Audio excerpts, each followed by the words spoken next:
FIR جو اب رہ گئی ہے وہ قابل ضمانت دفعات ہے ساری. اس میں آج امید ہے کہ خارج ہو جائے گی FIR, ورنہ ضمانت تو فوری طور پر میں چل کے دیکھ کے بندہ ویسے بھی آ سکتا ہے. وہ کوئی اتنا بڑا ایشو نہیں ہے. مقصد یہ تھا کہ انہیں باہر جانے سے روکنا تھا, وہ کامیاب ہو گئے. حج نہیں کر سکے, یہ لعنت انہوں نے اپنے منہ پر لینی تھی وہ لے لی ہے. یہاں صاحب یہ بتائیے گا کہ عمران ریاض کے کیس کی لیٹسٹ اپڈیٹ کیا ہے, انہیں آج کہاں کہاں پیش کیا جائے گا, کون سی FIR ہے, کیا الزامات ہیں, اور لاہور ہائی کورٹ میں کیا پروسیڈنگ دیکھیے ہوئی ہے؟ جہاں تک تو ہے نا معاملات, FIR جو اب رہ گئی ہے وہ قابل ضمانت دفعات ہے ساری. اس میں آج امید ہے کہ خارج ہو جائے گی FIR, ورنہ ضمانت تو فوری طور پر میں چل کے دیکھ کے بندہ ویسے بھی آ سکتا ہے. وہ کوئی اتنا بڑا ایشو نہیں ہے. مقصد یہ تھا کہ انہیں باہر جانے سے روکنا تھا, وہ کامیاب ہو گئے.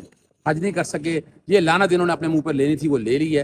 یہاں آج جسٹس شاہرام سرور کے پاس تھا کہ باقاعدہ جو FIR جتنی بھی ہیں وہ ساری تفصیلات فراہم کریں. آج انہوں نے FIR تفصیلات ابھی فراہم کی ہیں, وہ تفصیلات میرے سامنے آ جاتی ہیں.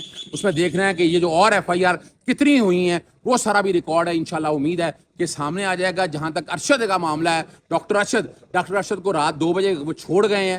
وہ باقاعدہ ڈاکٹر ارشد کو چھوڑ گئے ہیں. ڈاکٹر ارشد سارا چھین لیا گیا, چیزیں سادہ پیپر میں دستخط کرائے گئے ہیں, اور جو پرچہ تھا وہ جھوٹا ہے. اب ثبوت کوئی نہیں رہ گیا. مقصد یہی تھا کہ کل کسی نہ کسی طرح ریمانڈ اور ہو جائے اور ڈاکٹر ارشد کو پیش نہ کیا جا سکے. آج عدالت کے سامنے یہ بات ہوئی. ڈاکٹر ارشد سے آپ کی بات ہوئی ہے, وہ اپنے بیان پر قائم ہیں؟ بالکل, وہ ان کے بڑے بھائی سے ہی بات ہوئی ہے ان کے, اور انہوں نے بتایا وہ اپنے بیان پہ قائم ہے, اور جو کہا ہے وہ سچ کہا ہے. اور یہ سارا جھوٹ اور فراڈ اپنی سیاسی انجینئرنگ کی گئی ہے. جو کمپلیننٹ ہے وہ سیاسی رنجش کے طور پر یہ کام کر رہا ہے. یہ جو دوسرا مقدمہ عمران ریاض پر درج کیا گیا ہے, اس کے نکات ذرا بتا دیں, وہ کیا ہیں, الزامات کیا ہیں؟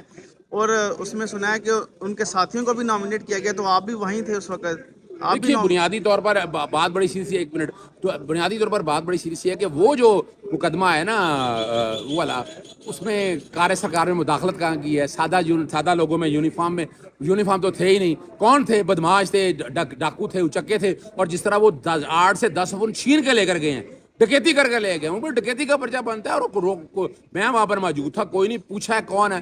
جب پولیس والے آئے, عمران ریاض کی گرفتاری دے دی گئی. اور یہ ریکارڈ, اور یہ اسی لیے میں کہتا ہوں کہ یہ جو فاشسٹ گورنمنٹ ہے یہ کب تک ذلیل کرتے رہے گی لوگوں کو. Thank you.